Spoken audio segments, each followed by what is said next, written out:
नमस्कार दोस्तों, मैं अनिल एक बार फिर हाजिर हुआ हूँ आपके सामने एक और नई वीडियो के साथ। इस वीडियो में हम बात करने वाले हैं भूरा तेला, हरा तेला और भी जितने प्रकार के जो तेले हैं उनकी हम बात करने वाले। और भी कई प्रकार के कीट जो धान की फसल में होते हैं और उसको जो है बहुत ज़्यादा नुकसान पहुँचाते हैं कि आखिर उनको कंट्रोल कैसे कर सकते हैं। सबसे ज़्यादा नुकसानदायक होता है जो भूरा तेला होता है यानी कि ब्राउन प्लांट होपर। उसके बाद आता है ग्रीन लीफ होपर यानी कि जो हरा तेला होता है, जिनका प्रकोप जो है अगर फसल के ऊपर एक बार हो जाए तो वो फसल को काफ़ी हद तक जो है बर्बाद कर देते हैं। तो हमें इनको समय पर कंट्रोल कर लेना चाहिए। अगर आप लेट करेंगे, अगर आप करते हैं शुरुआत में इनको कंट्रोल करते हैं जब इनकी मात्रा कम होती है, तो ये जो है बड़ी आसानी से कंट्रोल हो जाते हैं और कम पैसे लगते हैं। लेकिन अगर आप इनको तब जो है इन पर ध्यान देते हैं जब इनकी मात्रा बहुत अधिक हो चुकी होती है, फसल में ये काफ़ी अधिक मात्रा में हो जाते हैं, तब इनको कंट्रोल करना भी मुश्किल हो जाता है और जो लागत है वो भी आपकी बढ़ जाती है। तो इस वीडियो में हम इन्हीं को कंट्रोल करने के बारे में बात करने वाले हैं। तो वीडियो को शुरू करने से पहले मैं आपको जानकारी दे दूं कि अगर आप इस वीडियो को यूट्यूब चैनल पर देख रहे हैं तो यूट्यूब चैनल को सब्सक्राइब करके घंटे का बटन दबाएं। लेकिन अगर फेसबुक पेज पर देख रहे हैं तो पेज को लाइक और फॉलो करना बिल्कुल भी ना भूलें। तो चलिए वीडियो को शुरू कर लेते हैं। तो जैसे किसान भाई आपको पता होगा, सबसे पहले हम बात करने वाले हैं दो दवाओं की।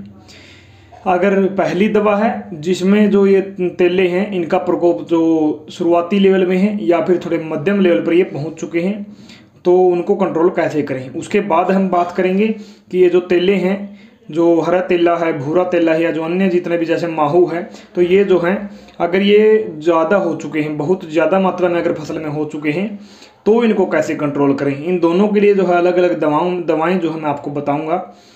तो आपको पहली स्टेज के लिए और दूसरी स्टेज के लिए तो एक ही दवा बताऊंगा, लेकिन जो तीसरी स्टेज है जब ये बहुत ज़्यादा मात्रा में हो जाते हैं उसके लिए एक अलग से दवा बताऊंगा जो काफ़ी महंगी भी है।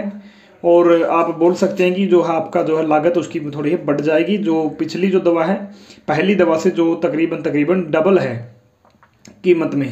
यानी कि इसलिए मैं बोलता हूं कि जैसे जितने भी कीट होते हैं जो भी अलग अलग फसलों के ऊपर, उनको अगर आप शुरुआती स्टेज में या फिर मध्यम स्टेज में अगर आप उनको कंट्रोल कर लेते हैं तो आपकी लागत भी कम होती है और वो आसानी से कंट्रोल भी हो जाते हैं। लेकिन जैसे कि ये तेला है, अगर ये हुआ या फिर अन्य जो भी कीट हैं फसलों को खाने वाले, अगर वो बहुत अधिक मात्रा में हो जाते हैं तो उनको कंट्रोल करना मुश्किल हो जाता है और साथ ही आपकी लागत भी जो है कई गुना बढ़ जाती है। तो इसी प्रकार हम बात करने वाले हैं भूरे तेले की, हरे तेले की, माहू की और जो ऐसे ही अन्य कीट जो है धान की फसल में होते हैं उनकी। तो सबसे पहले हम बात करेंगे कि अगर ये जो तेले हैं पहली स्टेज में हैं या फिर दूसरी स्टेज में हैं, यानी कि थोड़ी मात्रा में हैं या मध्यम मात्रा में यानी कि थोड़ी सी अधिक मात्रा में हैं, तो उनको कैसे कंट्रोल करें। उनके लिए सिर्फ एक ही दवा है, वो मैं आपको बताने जा रहा हूँ। आपको क्या करना है, सिंजेंटा कंपनी की आती है एक चेस के नाम से, सिंजेंटा कंपनी की चेस के नाम से आती है, या फिर एक आती है जो ओसिन के नाम से आती है। इन दोनों में से किसी भी एक दवा का आपको प्रयोग करना है, सिंजेंटा की चेस या फिर ओसिन। इन दोनों में से किसी भी एक दवा को आप ले सकते हैं, दोनों के रिजल्ट काफ़ी अच्छे हैं। अगर इनके टेक्निकल की अगर हम बात करते हैं तो चेस के अंदर क्या है, जो चेस के अंदर है पाईमेट्रोजिन है 50% WDG फॉर्म के अंदर, और ओसिन के अंदर है डाइनोटेफेरोन है 20% SG फॉर्म के अंदर। तो इन दोनों में से कोई भी एक आपको लेनी है और इसके साथ आपको एक दवा और जो है अलग से मिलानी है। उसकी भी हम बात कर लेते हैं कि आखिर कौन सी दवा आपको जो है इसके अंदर मिलानी है। तो इन दोनों में से किसी भी एक को जब आप लेते हैं, मान लेते हैं कि आपने ले लिया सिंजेंटा की चेस, आपने ले ली, तो सिंजेंटा की जो चेस है वो जो 120 ग्राम आपको लेनी है प्रति एकड़ के हिसाब से। और उसके अंदर आपको मिलाना है फेनोबुकारब के नाम से आता है एक टेक्निकल, वो लिखा भी मिलेगा आपको साइड में, तो मैं लिख दूंगा, सारे जो नाम आपको स्क्रीन पर लिखे हुए दिखाई देंगे। चेस जो है 120 ग्राम और फेनोबुकारब 50% इसी फॉर्म के अंदर जो है 300 ml, यानी कि 120 ग्राम चेस और 300 ml फेनोबुकारब जो है 50% इसी। ये आपको दोनों लेने हैं और 1 एकड़ के अंदर इनका जो स्प्रे करना है और दोनों को जो है मिक्स करके अच्छे से जो है आपको जो है इनका स्प्रे 1 एकड़ के अंदर करना है। पहली स्टेज पर हो तेला या फिर जो मध्यम स्टेज पर पहुंच चुका हो, दोनों के अंदर ही ये बड़े अच्छे से काम करेगी। लेकिन अगर आप चेस नहीं लेते हैं तो ओसिन ले लीजिएगा। ओसिन की मात्रा मैं आपको बता देता हूँ, ओसिन लेनी है आपको 100 ग्राम और जो फेनोबुकारब 50% DC है ये 300 ml ही लेना है। इन दोनों में से कोई सी भी एक दवा आप ले सकती हैं। दोनों का जो कीमतों की अगर हम बात करते हैं, जो रेट है इनका, तो वो तकरीबन सेम ही है, 600 से 700 रुपये के आसपास आपको पड़ने वाली है।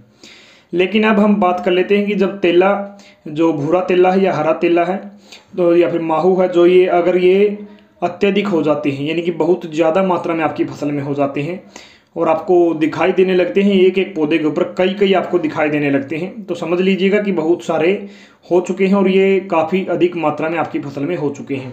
अगर कुछ दिन और आपने जो है इनको नहीं संभाला, इनकी देखरेख नहीं की, इनके जो है इनको रोकथाम के लिए आपने कुछ नहीं किया, तो ये आपकी फसल को बर्बाद कर देंगे। तो तब इनके लिए क्या करना है, जो इनकी तीसरी स्टेज मानी जाती है, उसके लिए आपको लेनी है पैक्सालोन आती है 94 ml, यानी कि 94 ml आती है, एक पैक आता है 94 ml का, पैक्सालोन का आता है। उसके साथ आपको क्या करना है, फेनोबुकाब लेना है 50% EC और वही 300 ml लेना है। यानी कि तीनों में से कोई सी भी दवा जब आप लेते हैं, फर्स्ट स्टेज हो, सेकंड स्टेज हो या फिर थर्ड स्टेज हो, जिसके अंदर थर्ड स्टेज के अंदर पैक्सालोन लेनी है आपको 94 ml और 300 ml फेनोबुकारब, यानी कि जो फेनोबुकारब है वो 300 ml ही लेना है आपको प्रति एकड़ के हिसाब से। तो इसमें बिल्कुल भी विचलित होने की ज़रूरत नहीं है, 300 ml फेनोबुकारब। और ये जो दवाएं हैं इनकी थोड़ी थोड़ी मात्रा अलग अलग है, जो मैंने आपको बताई है। तो जब तीसरी स्टेज के अंदर हद से ज़्यादा जब ये हो जाते हैं, बहुत ज़्यादा मात्रा में हो जाते हैं, तो आपको जो है पैक्सालोन लेना है, जो इनकी तीसरी स्टेज में आपको करना है।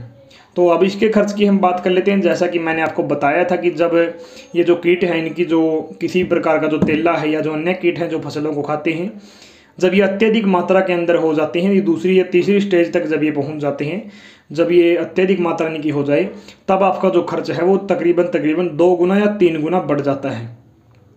और कुछ कीट ऐसे भी होते हैं जिनके ऊपर फिर कोई दवा काम भी नहीं करती, बड़ी मुश्किल से कोई दवा काम करती है। तो खरपतवार हो या कीट हो, इनका बड़े एक ये विशेष बात आपको ध्यान रखनी है कि इनको जो है पहली या दूसरी स्टेज के अंदर आसानी से कंट्रोल किया जा सकता है और सस्ते में कंट्रोल किया जा सकता है। तो ये जो दवा है ये तकरीबन आपको 1400 रुपये की पड़ेगी, 94 ml, जो प्रति एकड़ का आपका खर्च आने वाला है। लेकिन जो ये जो ओसिन थी और जो चैस थी सिंजेंटा की, ये पड़ेगी आपको 600 से 700 रुपये की प्रति एकड़ के हिसाब से। यानी कि अगर आपने इनको पहली और दूसरी स्टेज में आपने इनको कंट्रोल किया होता तो आपका खर्च 600 से 700 रुपये प्रति एकड़ आता। लेकिन अगर ये तीसरी स्टेज में पहुंच चुके हैं तो आपका खर्च 1400 रुपये आएगा इस दवा का। और साथ में आपको ये जो फेनोबुकारब लेना है ये तो एक्स्ट्रा है ही, आपको अलग से लेना है। तो यानी कि लागत आपकी 2 गुनी हो गई। लेकिन हाँ, काम ये दवा करती है और ये जो तेले हैं इनके ऊपर बड़े अच्छे से जो है काम करती है और इनका जो आप बोल सकते हैं कि इनको जो ख़त्म कर देती है और आपकी परेशानी का हल आपको मिल जाएगा। तो ये थी तेले की रोकथाम धान की फसल के अंदर कि आखिर तेला जो होता है, हरा तेला हो, भूरा तेला हो या फिर किसी और प्रकार का हो, क्योंकि इनकी अलग अलग प्रजातियाँ होती हैं, बहुत प्रकार के ये होते हैं, या फिर कोई और कीट हो जैसे सफ़ेद मक्खी हो, उनके ऊपर भी ये काम करती है। लगभग ज़्यादातर प्रकार के जितने भी कीट होते हैं धान की फसल के अंदर, सबके ऊपर ये काम करती है और ज़्यादातर सब के सब जो हैं मारे जाते हैं। तो आप जो है इनका स्प्रे कर सकते हैं तीनों ही स्टेज। 2 स्टेज के अंदर आप पहली 2 दवाओं में से कोई सी भी ले लीजिएगा, लेकिन तीसरी स्टेज जब हो जाए, बहुत ज़्यादा मात्रा में हो जाए, तब आपको जो मैंने बताया है कि जो पैक्सालोन है यही लेनी है 94 ml प्रति एकड़ के हिसाब से। और जो 300 ml फेनोबुकारब आपको लेना 50% EC, दोनों को मिक्स करके अच्छे से इनका स्प्रे करना है। अब हम बात कर लेते हैं कि आपको सावधानियां कौन कौन सी रखनी है इनका स्प्रे करते समय। एक बात किसान भाइयों सभी ध्यान से सुन लीजिए, वैसे सबको पता भी है, जैसे कि राउंड अप आती है या फिर 2,4-D आती है, ये जो बहुत ज़्यादा घातक जो बोल सकते हैं जो दवाइयाँ हैं, वो जो है जिस टंकी में आपने एक बार कर दी उस टंकी को अलग से रख लीजिए, ताकि दोबारा जब भी आपको घास मारने वाली दवा कोई करनी पड़े तो आप उस टंकी का इस्तेमाल कीजिए। लेकिन अगर आप उसी टंकी से करते हैं जिस टंकी से आप डेली स्प्रे करते हैं फसल के अंदर अलग अलग प्रकार के, कोई कीटनाशक का तो कोई किसी का, तो आपकी फसल को नुकसान होगा। नुकसान क्या होगा, आपकी फसल भी साथ में जल जाएगी, क्योंकि जो राउंड अप और 2,4-D जैसी दवाएं हैं वो टंकी को धोने के बाद भी उनका असर खत्म नहीं होता। मान लीजिए आपने जैसे धान की फसल है, आपने ये जो तेले का स्प्रे करना है और जिस टंकी से आपने 2,4-D का स्प्रे कुछ दिन पहले किया था या राउंड अप का किया था, आप उसी टंकी का इस्तेमाल जो है कर लेते हैं इस स्प्रे के लिए, तो आपकी फसल को जो है 100% नुकसान होगा। आपकी फसल को 100% नुकसान होगा। इसलिए जो घास मारने वाली बहुत ज़्यादा जो खतरनाक दवाएं हैं 2,4-D जैसी, उनके लिए एक टंकी अलग से रखिए। तो जिससे कि आपकी फसल को नुकसान ना हो। और जैसे ये दवाएं हैं जो इंसेक्टिसाइड होते हैं, खरपतवार नाशक होते हैं और कीटनाशक होते हैं, या फिर अन्य स्प्रे जो हम प्लांट ग्रोथ रेगुलेटर के करते हैं, तो उनके लिए एक टंकी जो है अलग से रखिएगा। जो सामान्य स्प्रे हम करते हैं, घास मारने वाली दवा के लिए हमेशा एक अलग से टंकी रखिए जिससे आपकी फसल को नुकसान ना हो। कुछ और सावधानियों की बात कर लेते हैं। तो विशेष तौर पर जो है दवा को जो है मिलाते समय जो है थोड़ा अपनी आंखों को बचाएं और उसके कांटेक्ट में ज़्यादा ना आए। स्प्रे जो है स्प्रे हवा का हिसाब लगा के हमेशा करें कि स्प्रे जो है आपकी साइड जो है आपकी तरफ नहीं आना चाहिए और आपके ऊपर नहीं लगना चाहिए। ऐसा ना हो कि सामने की हवा हो और आप जो उसी साइड जा रहे हैं, तो उससे क्या होगा, जो स्प्रे है आप आगे आगे करेंगे तो स्प्रे उल्टा आपकी तरफ आएगा, आपकी आंखों में और आपके सांस लेते समय आपके अंदर जो चला जाएगा, जिससे आपको काफ़ी नुकसान हो सकता है। क्योंकि ये जो कीटनाशक, खरपतवार नाशक और घास मारने वाली ऐसी ऐसी दवाएं होती हैं, ये बहुत घातक होती हैं शरीर के लिए। तो इस बात का विशेष तौर पर जो है आपको ध्यान रखना है। बस यही थी कि आखिर तेले को कंट्रोल कैसे करें धान की फसल के अंदर। तीनों स्टेजों की हमने बात की कि आखिर इनको हर एक स्टेज में कैसे कंट्रोल किया जा सकता है। और ऐसी ही वीडियोज़, खेती बाड़ी से जुड़ी हुई वीडियोज़ हमारे चैनल पर हम और हमारे फेसबुक पेज पर डेली डाली जाती हैं।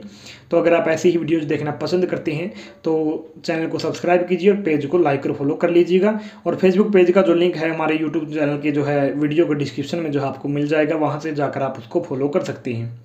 तो मैं आशा करता हूं कि आपको वीडियो पसंद आई होगी। अगर पसंद आई हो तो कमेंट करके बताइएगा और आपको जानकारी कैसी लगी वो भी ज़रूर बताइएगा। मैं कामना करता हूं कि आपका आज का दिन शुभ हो और वीडियो देखने के लिए आपका बहुत बहुत धन्यवाद।